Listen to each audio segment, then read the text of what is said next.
What's up to Lion Talk Live? So we love you too, buddy. What's going on, guys? It is Aiden Hutchinson. What's up, man? It's your boy Amon-Ra St. Brown. What's going on, Coach Dan at Lions Talk Live and the Duke Crew. This is Ball Hawk, Fatima Lafano of the Detroit Lions.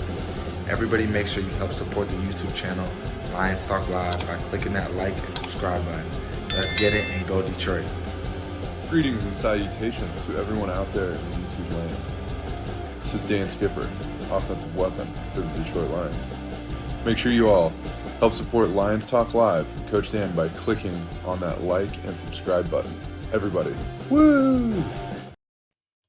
Well, greetings and salutations to everybody out there in YouTube land. I am your momentary host, Dan O'Damas, and I'm here to foretell the future of Monday Night Football and tell you about the season and the postseason.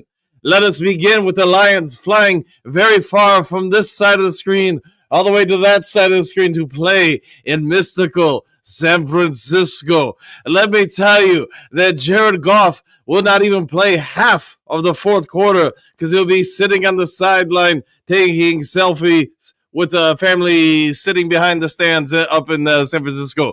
Let me tell you, the Lions will score many, many touchdowns. In fact, Jameson Williams will go into the end zone once, twice, but not thrice. Let me tell you, Gibbs will run very quickly this way. He will shift back that way, and he will run very far this way as he goes for 155 yards. Jameson Williams will add 127 yards.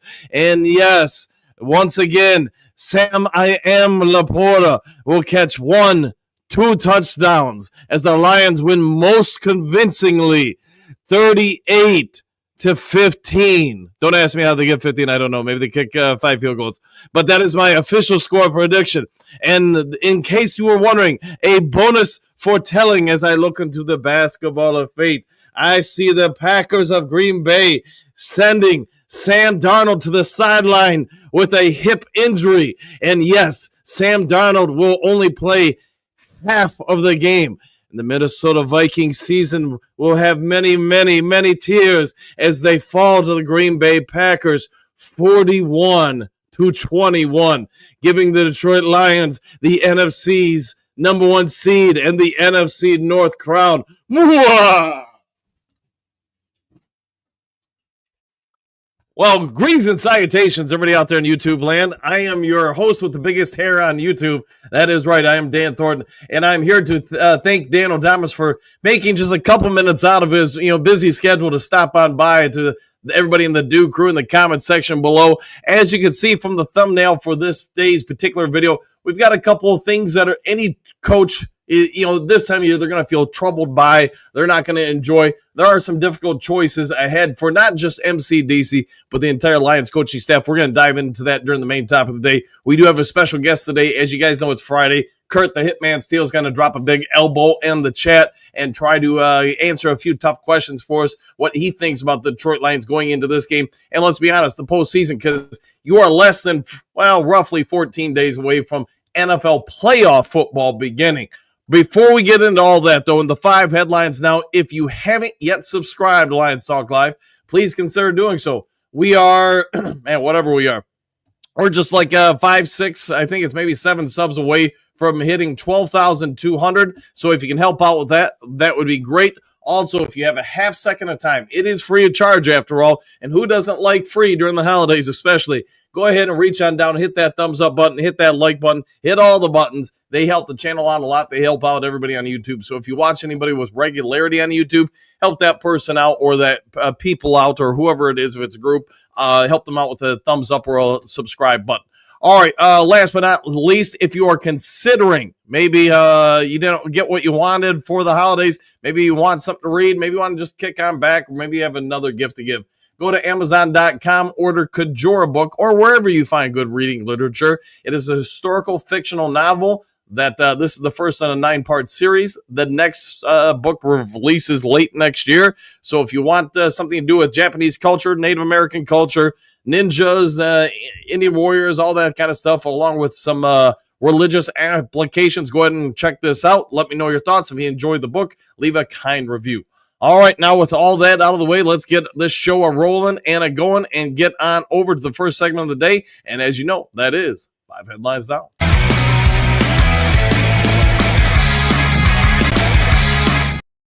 All right, 5 glorious headlines now with a rematch here. Detroit Lions haven't forgotten the 2024 loss to the 49ers. Like a horror movie, end quote from the Detroit Free Press. We all knew this when the schedule was released. This was the intent for the NFL. The NFL really thought that they had two teams that were going to, once again, challenge for the Super Bowl. For a multitude of reasons, the 49ers are not going to be there. They are, we get it. They're injured. They've been on a historic run, getting the NFC title game seemingly every year the last half decade. But you know what? That run has caught up to them. They've got a lot of guys injured. They've already got a couple guys. They've just said, hey, we're not going to play the rest of the season so we can rest up for next year. We get it. They're making some business decisions. This might have lost some of the luster, but you do have to wonder if you're the Detroit Lions, if you still want to go out there and whoop on the 49ers a little bit, just because a little bit of a revenge factor going in.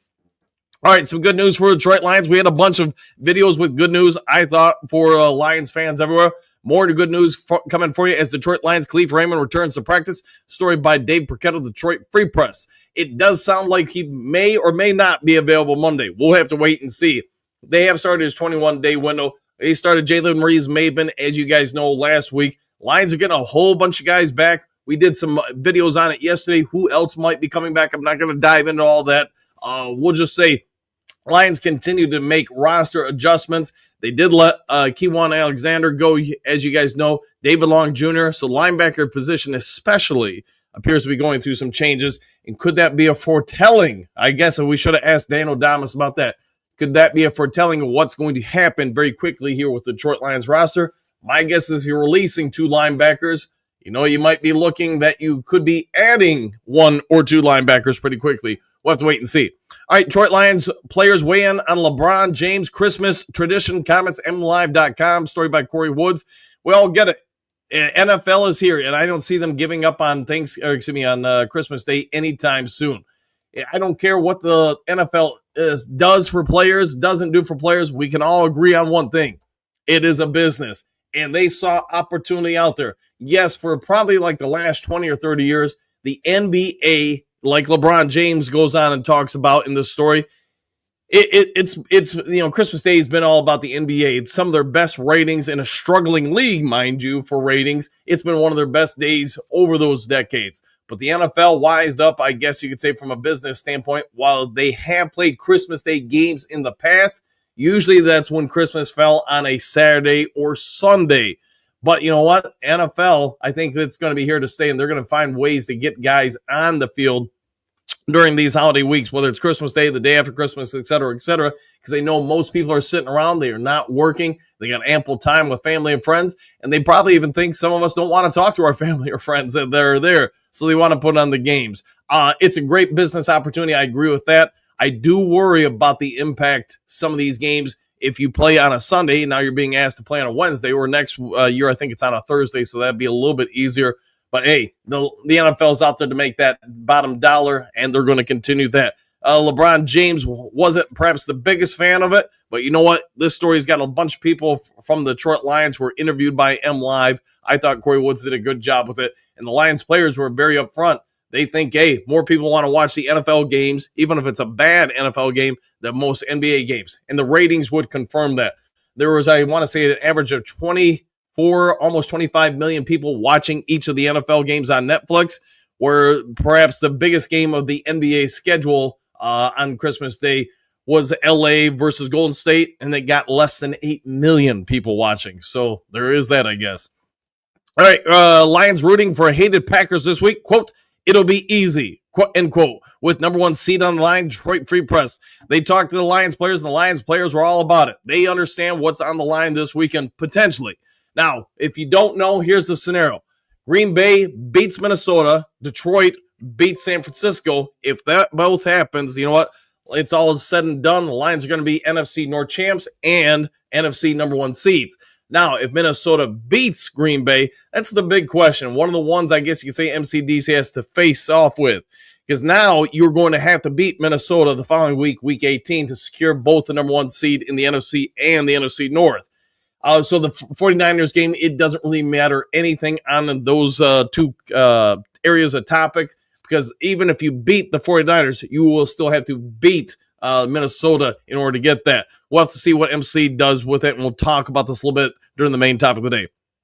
All right, last of the 5 headlines now. Lions, 49ers doesn't have the same spark, but Detroit is, quote, bringing everything, end quote, on Monday. The New York Times. And anytime I can get the New York Times on the show, I'm going to do it, because you know what? I really have that kind of respect for them, the Washington Post, and amongst other publications. But they're spot on with this.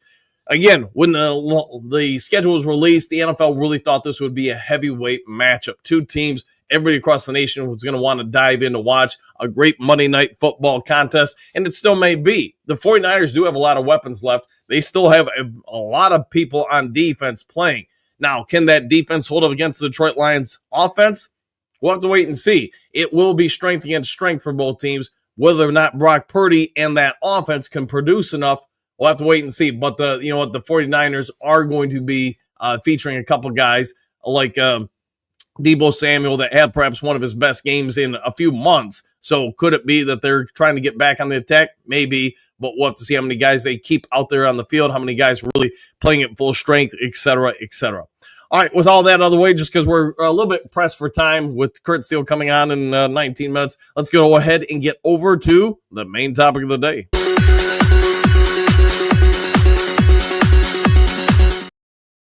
All right, main topic of the day. I think other than, just looking at the Detroit Lions from an exterior window perspective, MCDC is going to have to face a few tough choices here.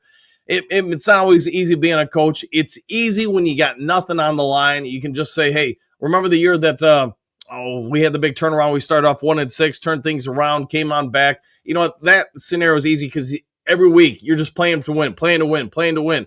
Because there is a chance in that scenario you could make the playoffs, or you're just trying to establish your culture. Now is a little bit more difficult, emotionally and mentally challenging time for any kind of coach. You're going to ask why?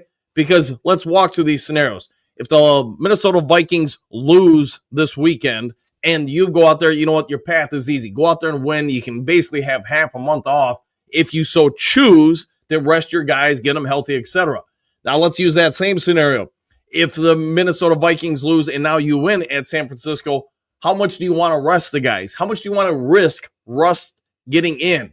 If you remember a couple years ago, actually, it might have been the same year or the year before, we made the big turnaround from 1-6 all the way to 9-8. The Green Bay Packers came into Ford Field, the last game of the season. They played most of their starters for roughly a quarter and a half, then sat everybody. They had a first-round bye, came on out, didn't do so well the following week, and you know what? They end up losing.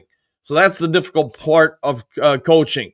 Everything you do, if you're MCDC, if you win, it was the right move. If you lose, it's going to be the wrong move. Everybody's going to overanalyze it. How much time do you want to give people off? Graham Glasgow, let's talk about him real quick. What we saw out of Christian Mahogany last week, and again, it's just one start. Do you want to potentially put him on the bench and let Mahogany continue to start?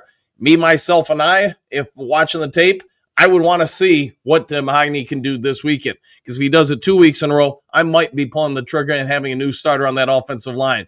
If Mahogany can hold weight from what he did from week 1 to week 2 this week in San Fran, both games on the road, I think the Lions offensive line isn't just better, it's massively better. It's no disrespect to Graham Glasgow, but he's been very beat up for about a month or so now, and his performance on the field has been reflective of that. So does MCDC stare at that question and say, hey, it's time for me to make a change? Do I need to, if I'm MCDC, start resting some other guys that are a little bit beat up? Let's face it.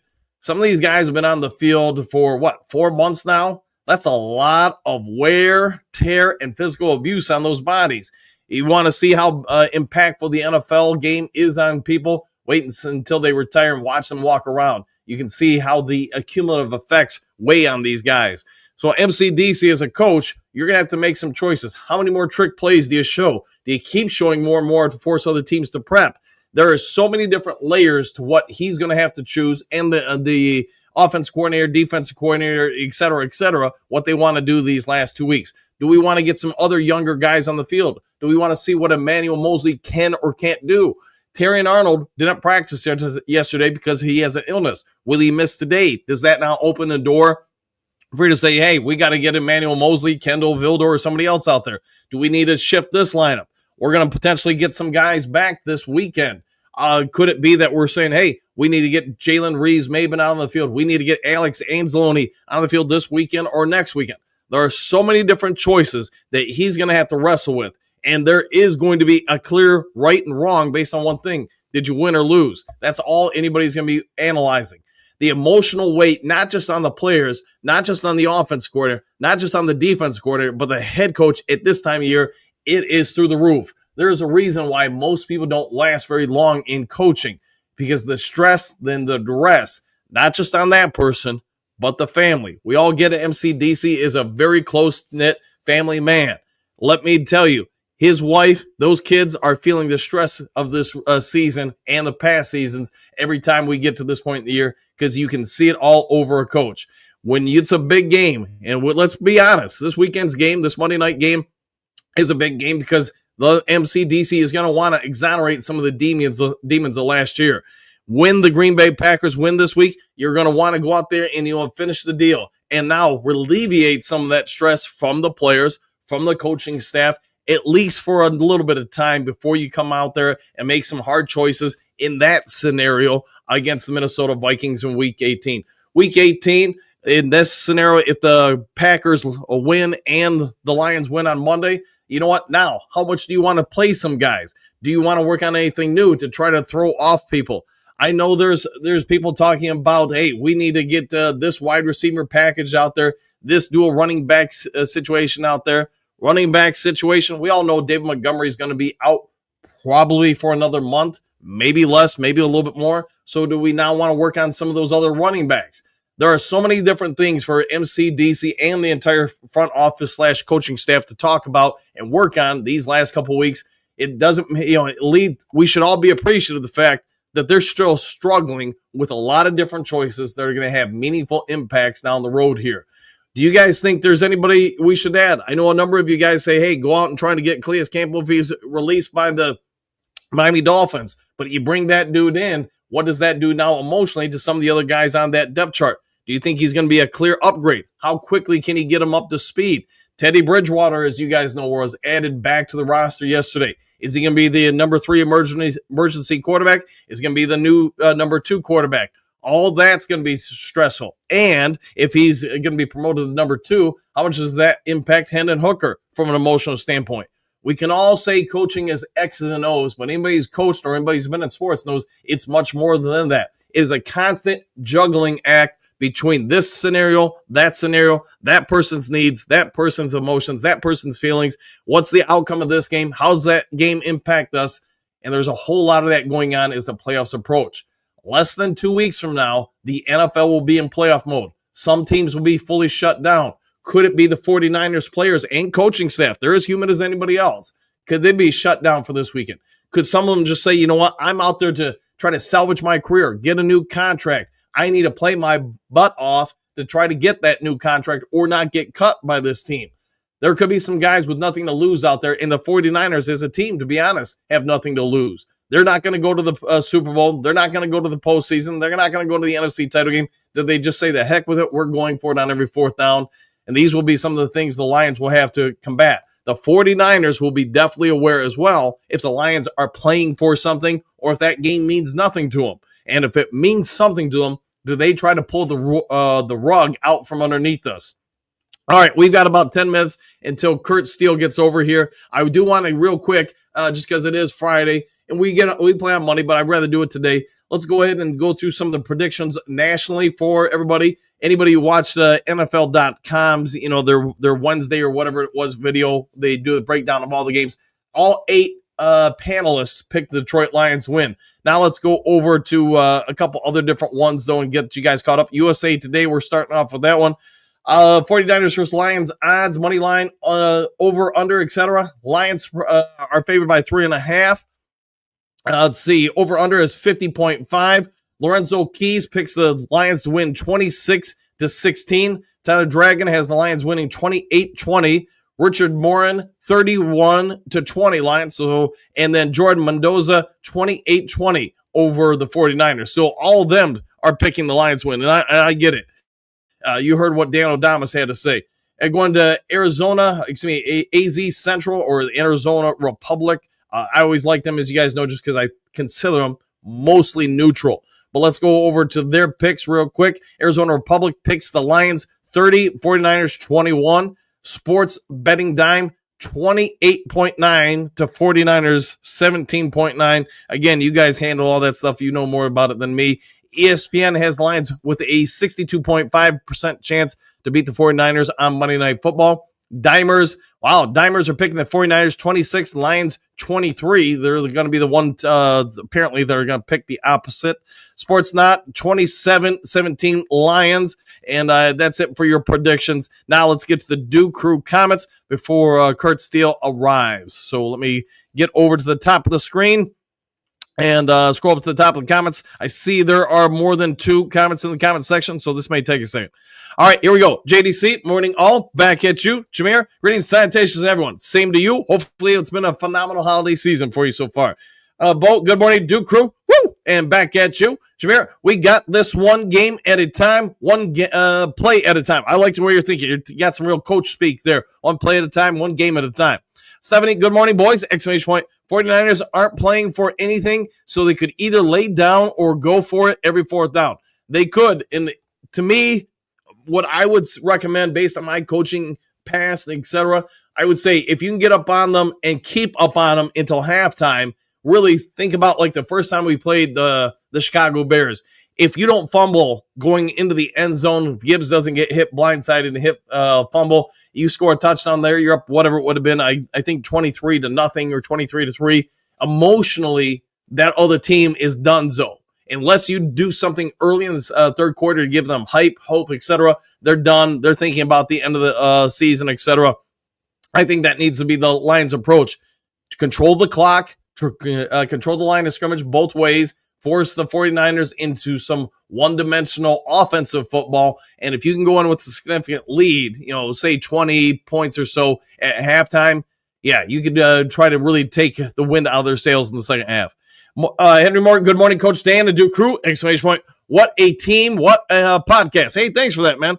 What a time to be a Lions fan. You're not wrong there. Let's go, Lions. Woo! Back at you, and good morning. Steve, good morning. Coach Dan and the amazing Duke Crew. Yes, you guys are. You are very amazing. My prediction for the NFC first round will be Green Bay versus the LA Rams. I'd be down with that. I think you're right on that. Minnesota versus Tampa Bay Bucks and Washington Commanders versus Eagles. You know what? You look at all those matches, there's no clear thoughts on who would win, who would lose, etc. in all those spots. I think Tampa Bay's got a shot. I think Minnesota's got a shot. I mean, all 6 teams would have a shot to win. Big Daz, good morning, Coach Dan, and congrats on engagement. Thanks for that. Thank you very much for that.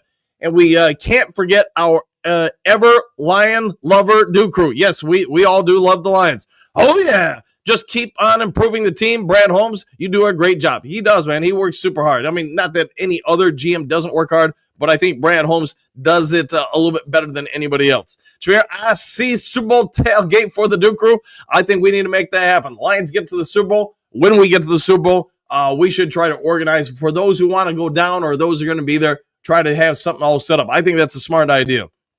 Trey, every call DC makes is going to be overly analyzed by everybody. Part of the life of a coach. Yeah, you're not wrong there. There's even at the middle school level, the college level, the professional level, just at the professional level, especially with the NFL, unlike most other sports, you've got a week between games usually. So all the national media does is every day they're going to pick something apart. They're going to pick something apart. They've got to produce content. So yes, things will get diced up and overly analyzed. Clark, woo! Exclamation point. We need to get scheduled because we will be there. All right, yeah, let's get it all scheduled for the Duke Crew tailgate for the Super Bowl. Big Daz, straight from Saginaw, you're doing a fantastic job, Dan. Thanks for that. Thank you very much for that. I keep loving watching the show with my wife. It's the only sports-related thing she watches. Hey, glad she enjoys the Duke Crew and Lions Talk Live. Woo! And back at you. Big Eddie, greetings and salutations. Arnold out this week? Question mark. I heard he's not practicing. I think he just has like a cold or something like that. I don't think it's anything severe. But as you guys know, the crud or whatever you want to call it. It's really going around the area. I know a lot of people affected by it, some worse than others. I know I've had it a couple weeks ago. If you guys remember, my voice kind of went out. Still have it to some degree, but it's pretty minuscule at this point. Michael, for me, the biggest problem is who plays and who sits on the sidelines for MCDC. And that's part of the struggles of a coach. You're going to make choices. You're always going to assume you're making the right choice, although in hindsight, you might look back and say, man, maybe I should have done something different. Darcy, greeting, Coach Dan, you should do a watch party for the Green Bay versus Minnesota game. That's not a bad idea. I'm going to let you guys just watch it, though, and then we'll talk about the results afterwards. At some point, I do have to try to spend some time with Jen. JDC getting real on the D. Go Lions, back at you. I'm glad to see the eye is watching. France, Big Eddie, I think he was just sick. Yeah, Terry and Arnold, yeah. I'm sure he plays Monday. I'm guessing he will play. Big Eddie, thanks. Susan, good morning, Duke Crew, and back at you. Answer 14. Hey, just so you know, I did get your text. I don't even remember if I responded or not, but happy holidays to you and yours. Good to see you on the show, man. Good morning, Coach and Duke Crew. I think best scenario is Lions win this weekend and Vikings lose next weekend is not a must win. Yeah, next weekend is not a must win. Let's lock up them one this weekend. Hey, man, I'd be all for it, man. I think that would open up a multitude of interesting choices throughout the organization if we could lock it all up this weekend. Papa Noel, let us work hard and overcome the remaining challenges. I like the way you're thinking. Quentin, greetings and salutations, y'all. We've gotten a lot of guys back this week and next week, so the team is looking as good as can be entering the playoffs. You're not wrong. I mean, you think about we're getting Khalif Raymond back, Jalen Reeves-Maven back. I'm assuming, probably like most of you guys, Alex Anzalone will be back this week and next. Teddy Bridgewater. Right now, I would assume he's just going to be the number 3 emergency quarterback, but that's not a bad situation for him or the team to have him as the number 3. Beyond that, Graham Glasgow, having last week off, I would assume he's a lot healthier and get right. Maybe he's back. In what role or capacity, we'll wait and see. But yes, you are correct with all the above. JDC, I ain't scared. Go Lions. Back. I like it. Sosimo, who else are we signing now that we brought in Teddy Bridgewater? That will be the big question. I know there are a lot of names are floating around. My only question is, if I'm the coach, you really have to believe that person isn't just better. They are significantly increasing your roster depth or abilities because you have very limited time, unless you do get the number 1 seed, to bring them up to speed, work them into the locker room, etc. We'll wait and see what shakes out, though. Lauren, good morning, Coach Dan and Duke Crew. Time to get the ice cold dew and a victory on Monday night. Woo, woo, woo. I see what you did there. And yes, I concur. Voltron Force, Coach Dan, I think the easiest way for us to get to the Super Bowl might be as a number 5 team. Thoughts? That's some outside the box thinking. I mean, number 5, I'm assuming at this point means you're playing either Atlanta or Tampa Bay. Boy, I won't lie. I think Atlanta would be a great game to open up the playoffs with. I don't know. I'd still want that number 1 seed if it's me, but I do get your thoughts there. JDC Magic 8 Ball says Lions 37, 49-17. I'll take that. Pat Rock, I've kind of thought about that as well. Voltron Force. Yeah, I think especially if it's Atlanta, Tampa Bay is no joke. Don't overlook them. But Atlanta, I just think because the uncertainties at quarterback, their defense isn't playing as good as it once did. You could have an argument there, but it's going to be hard to lose with a first round bye. So you are automatically in round 2. Dave Bing, that first round bye would be massive for our team. We need the rest. Yeah, probably this year more than most years. Lions are looking at that first round bye is an absolute win for you. JDC, tick, tick, tick. It's woo time. Yes, it is. JP, good morning, Dan. Congrats on your engagement. Thank you for that. Detroit D, greetings, salutations to everyone. Back at you. Lauren, working on my intro into my logo for Michigan Panthers Pride. Let me know when you get it, my friend. Let me know. Let us all know. How about that? The non-laughers, good morning, Dan and the Dooku. Lions 35-10. Skip 49ers. I'm down with that. Mike K. Hey, coach. Micro Machines. Yes, don't step on them. They hurt. Lauren, 13-2. Lions team still not getting the respect they deserve is unbelievable. You're not wrong, man. There's a lot of people kind of overlooking us, but you know what? Let them look on somebody else and overlook us. All right, guys, it's that time of the show. It is time to get the man who's waiting in the green room. You know him. You love him. He is the host of the Boss Up, Ball Out podcast. He is the man of steel himself, Kurt the Hitman Steele.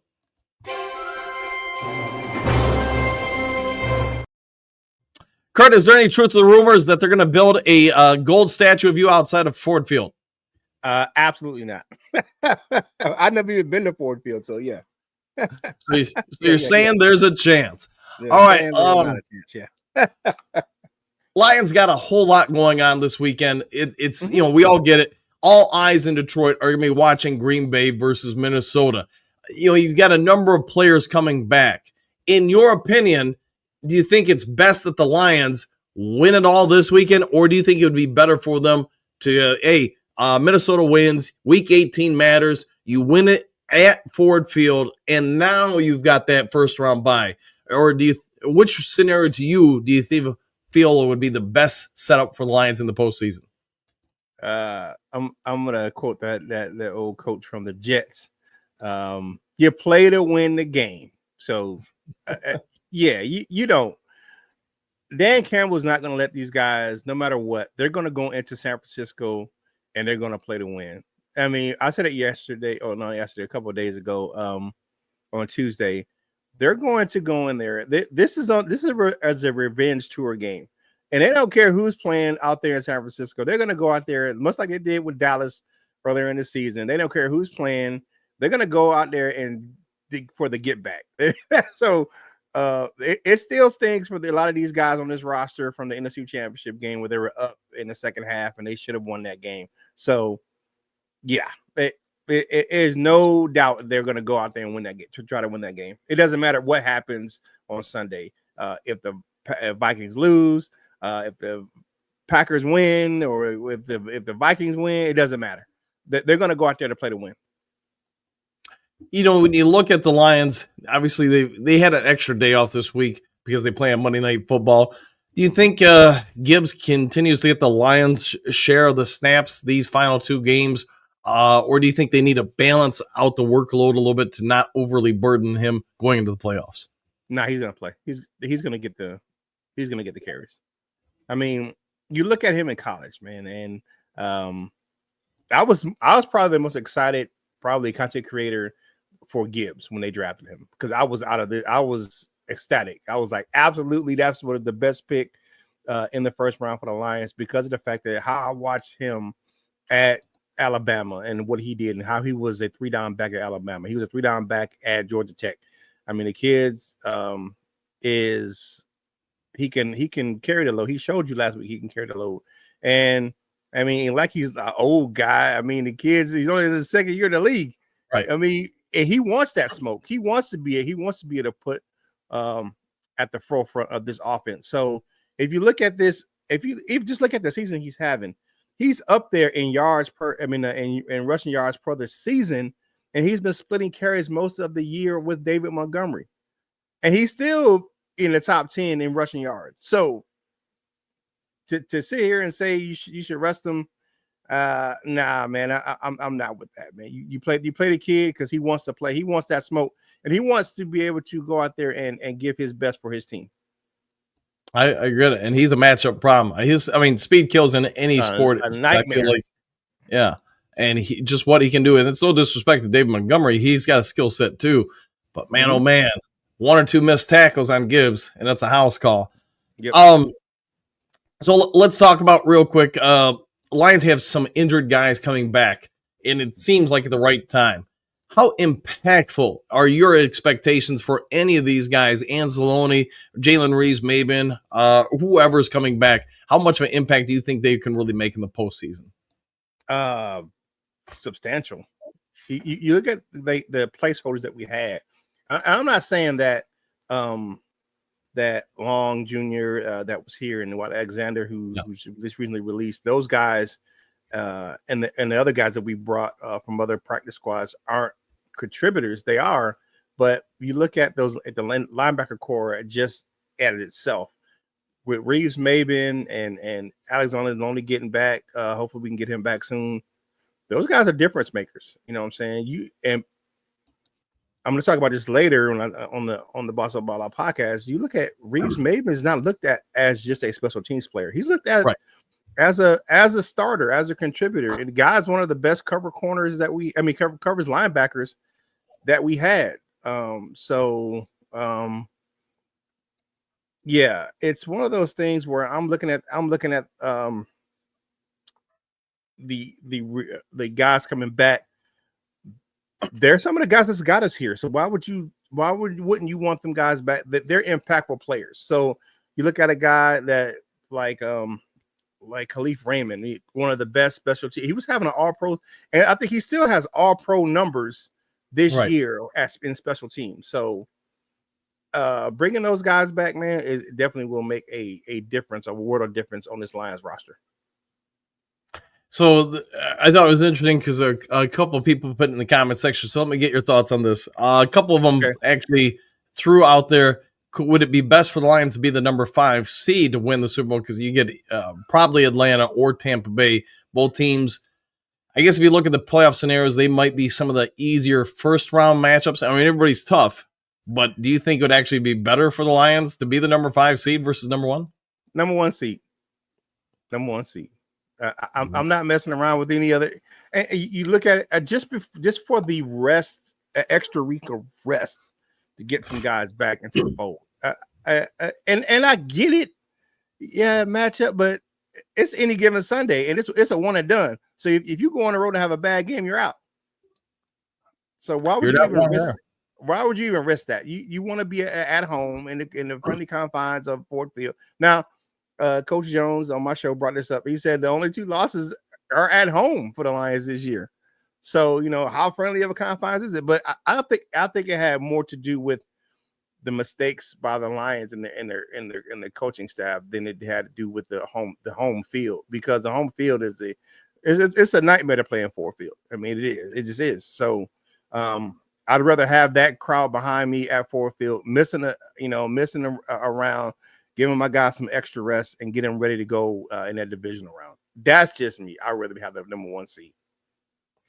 So one of the other questions we were talking about right before you came on is MCDC, all coaches, they've got to make tough choices, whether we lock everything up this weekend or if it's next weekend, whatever it may be.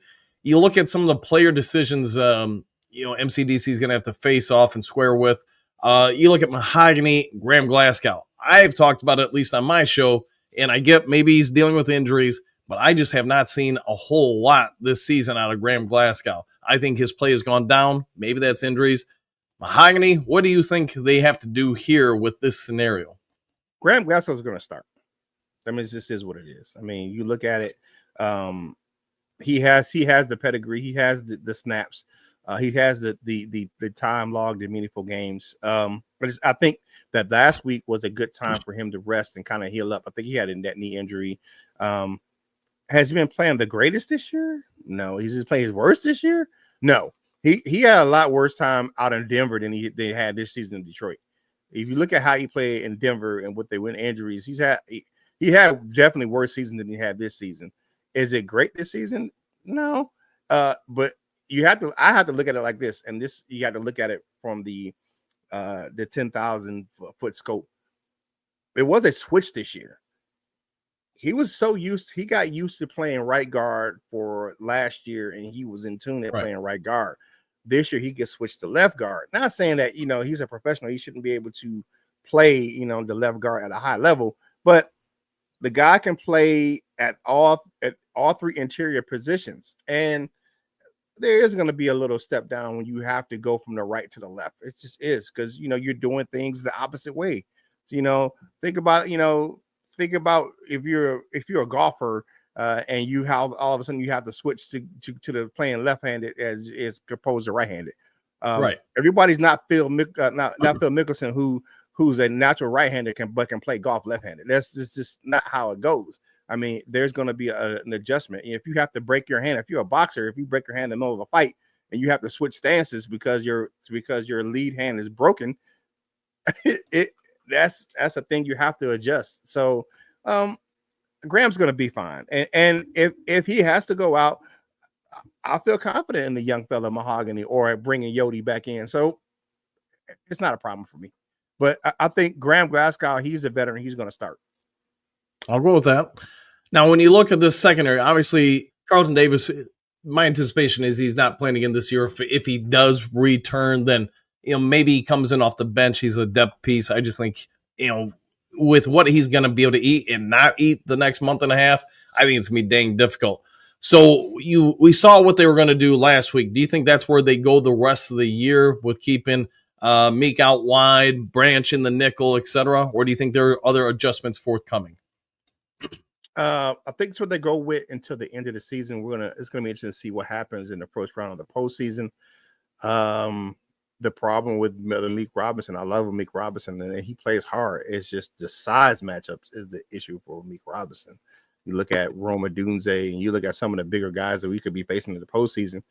You look at a guy like Mike Evans coming in the fourth field, and that he's a monster. Look how big that guy is, and so what would you do, with that going into that? Would you want to bring in, and not saying that Emmanuel Mosley is a much bigger player, but he's bigger than Meek Robinson, would you adjust and push TA over there, but a rookie versus a guy like, you would just kind of push help over whoever.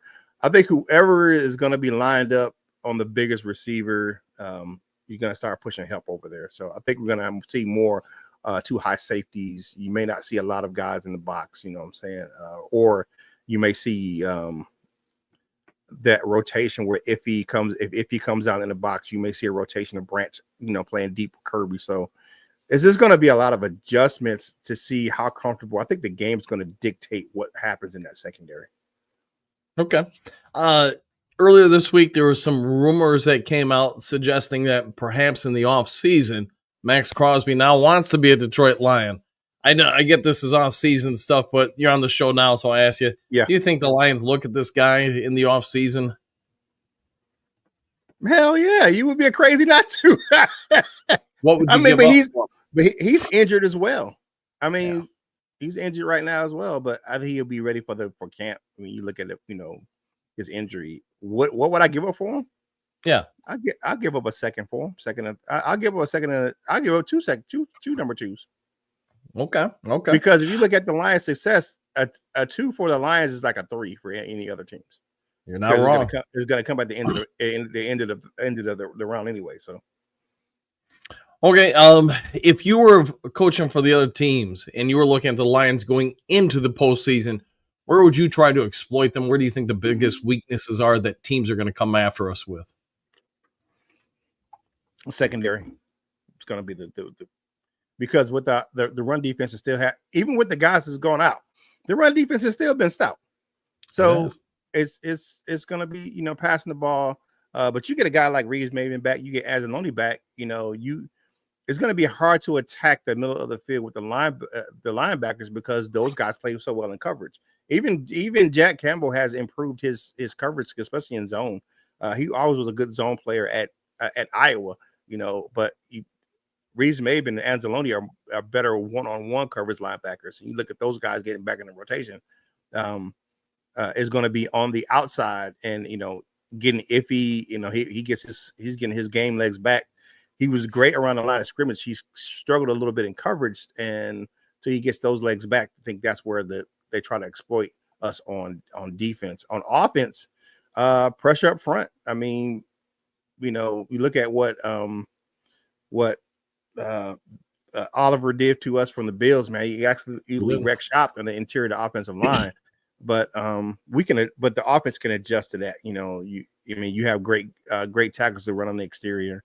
So, I mean, you can make those adjustments. That's not a bigger issue for me. The biggest issue is how they attack the secondary. When you look at the Lions and you talked about Iffy returning, every week I get he's going to get a little less rusty. He's going to get back in the flow of things. But it's just how big of an impact do you think his return will make by the time we get to the playoffs? Oh, it's substantial. I mean, it was big. It was big in the Bears game. It just wasn't that great in coverage. But look at what he did around the line of scrimmage, in the run game, putting pressure on the quarterback. He brings an element that, we haven't had this year as far as having having 3 guys able to come down in the box, because you can bring down him, you can bring down Branch, and you can bring down Kirby into the box, and and blitz those guys off the edge. So his impact is going to be substantial, just what he brings.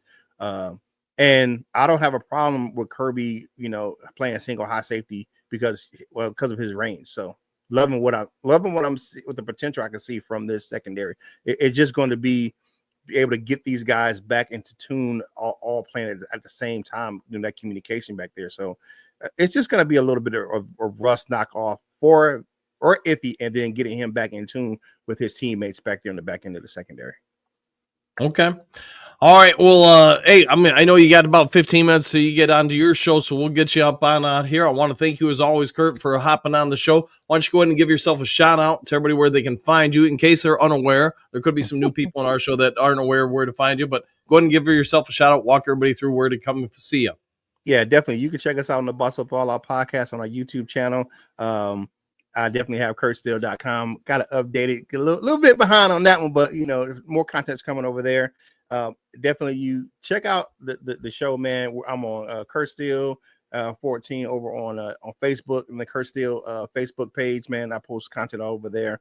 Follow me on Twitter at Curtis Steele 14. So all those places, man, you can find me and my content, man. And gonna have some good guests on this morning, man, talking Lions potential playoff roster. So come on, hang out with the crew, man. And we dominoes on Friday, man. It was 30 minutes or less. We're gonna get you in, get you out, and have some fun. All right. He is Kurt the Hitman Steele. I want to thank you for joining us here today. Go Lions, and we'll check you all out in about 14 minutes on the Boss Up Ball Up podcast. Yes, and definitely I want to give a shout out to my man Lauren Vander Esch, man. He's doing a great job. I look forward to his content over there on his Michigan Panthers podcast. He's starting, man, and I wanted to just say congratulations again to you on your engagement, man. Big things popping on that, man. Congratulations to you, man, and Jen. Thanks, man. Thanks very much, man. I know she was surprised. Yeah, man. They're great to find love at any age, man. But we'll talk to you guys later. All right. We'll see you, Kurt. Go check him out. Kurt Steele, Boss Up, Ball Out podcast. Does a great job. And if you're a Lions fan, you're going to love his work. All right. We got a couple more. Then I got to get out of here a little bit early today to attend to some work stuff. So let's get into it. David, and watched the game last night. I did not. I checked the score on at halftime. We were watching some other stuff. And I was like, man, 6-3, barn burner. Let's see, JK sent a link, Kurt. All right. Let's see, Eddie Start Mahogany. I know there are some fans that are on that boat. I totally get it. He had a real good first game. But again, we need to keep in mind it's one game. Graham Glasgow, he's been there. He's done that. He's proven himself in, a decade in this league. That's why I think the coaches will stick with him, just because he's a known quantity. It's nothing about against Mahogany that he couldn't be something in the future. But again, you're guesstimating based on one game. If Graham Glasgow needed this game off, that would provide an opportunity for obviously Mahogany to get out there and start again. Perhaps now with a second game, and especially one against the 49ers defense that is pretty dang good, maybe then he'd have a little bit more weight or belief in him. But wait and see. One game at a time. I agree with Kurt Steele. I don't think Graham Glasgow is leaving the starting lineup. Let's see, Miles Meyer, thank you, Kurt, 100%. Yeah, always thankful to have the man of the steel on the show. Trey, with Iffy, we can blitz a lot more. You're not wrong. Iffy does give you a lot of flexibility on what you can do, how you rotate him around. You could see it last week. They used them on some basically DB blitzes or corner nickelback slot blitzes, etc., especially on the weak side as the bandit on the weak side. So I anticipate with every game that passes, if he's out there, you're just going to see more and more of that as he shakes off some rust. The coaching staff gets a little bit more, comfortable putting him in, advantageous situations, etc. Lauren, thanks for stopping by, Kurt. 100%. Always good to have him on the show. See you at Boss Up Ball Out. That's correct, in about 10 minutes or so. Trump's Kurt, any relation to George the Animal Steele? That I guess we'll have to wait and find out.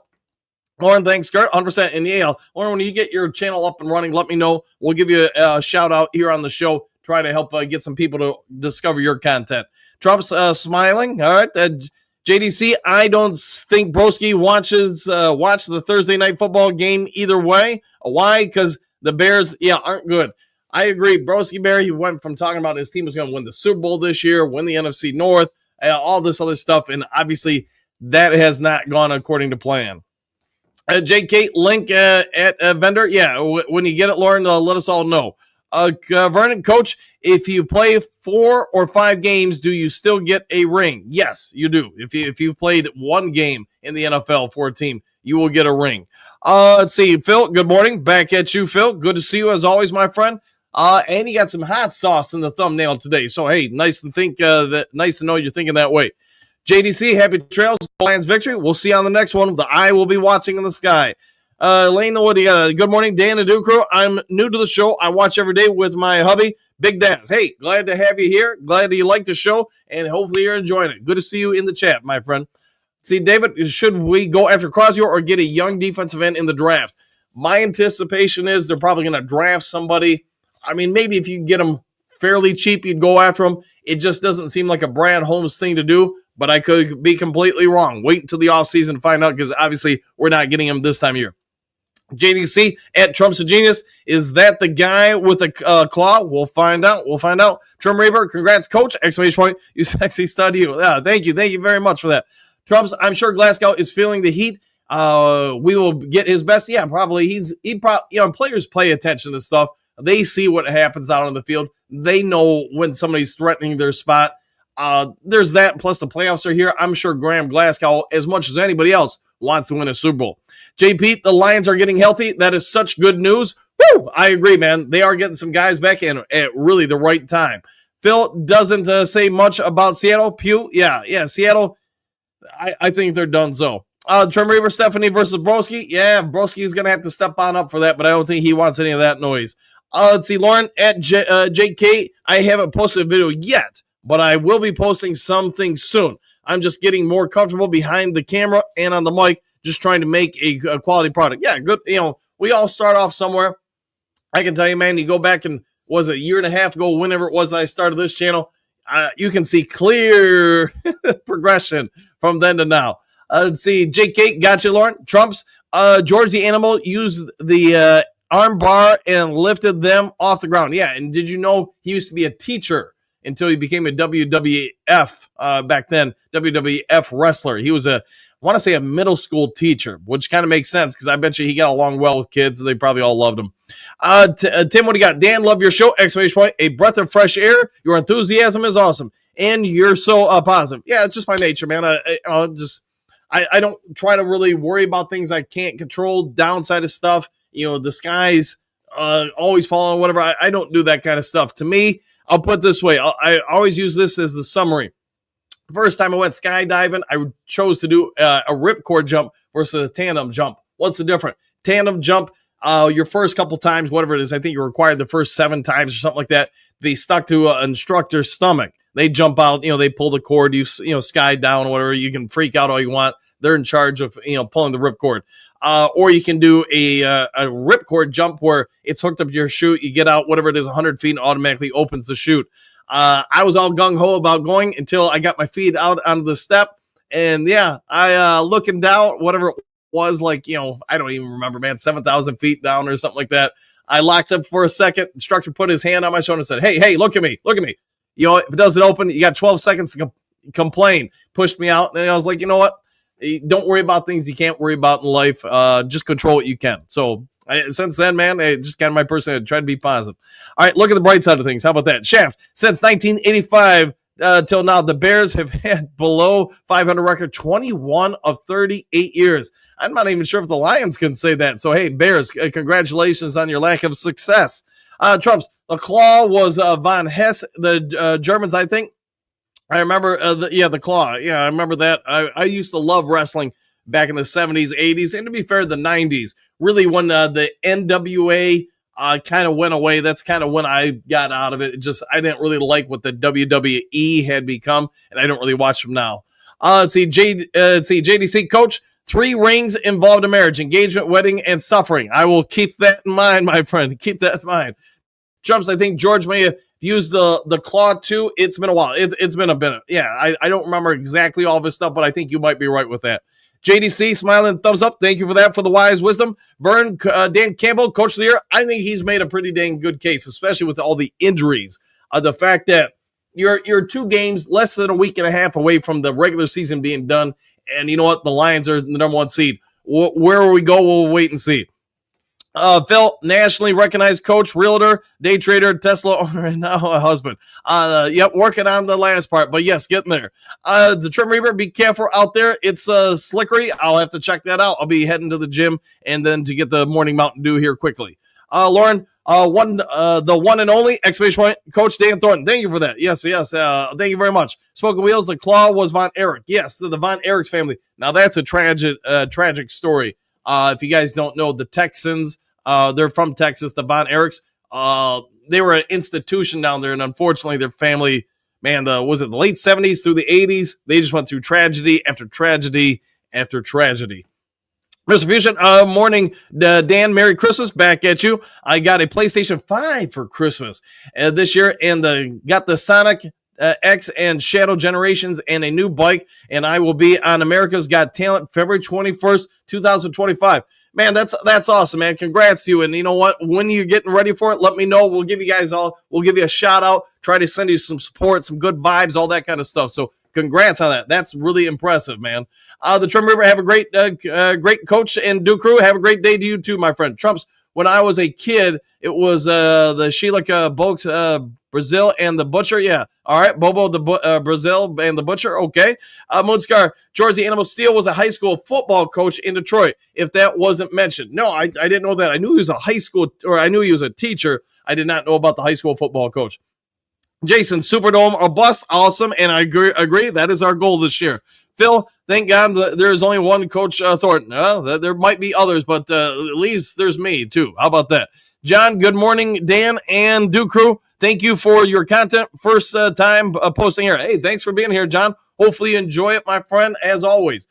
Trina, congratulations. Thank you for that. Hey, going to have a wedding in Kalamazoo coming soon. I'll have to figure out when, though. We haven't set a time yet. All right, guys, I'm going to go ahead and get out of here, get you guys all ready for the Boss Up Ball Out podcast or the rest of your day, whatever you're going to do. If you would be so kind before you check out, hit that subscribe button, hit that like button. Be a good human being. Do something kind for someone you don't know. Go enjoy a delicious Mountain Dew for the holiday season, and we'll see you guys all in the next Lions Talk Live. Take care, everybody. Happy trails to you until we meet again.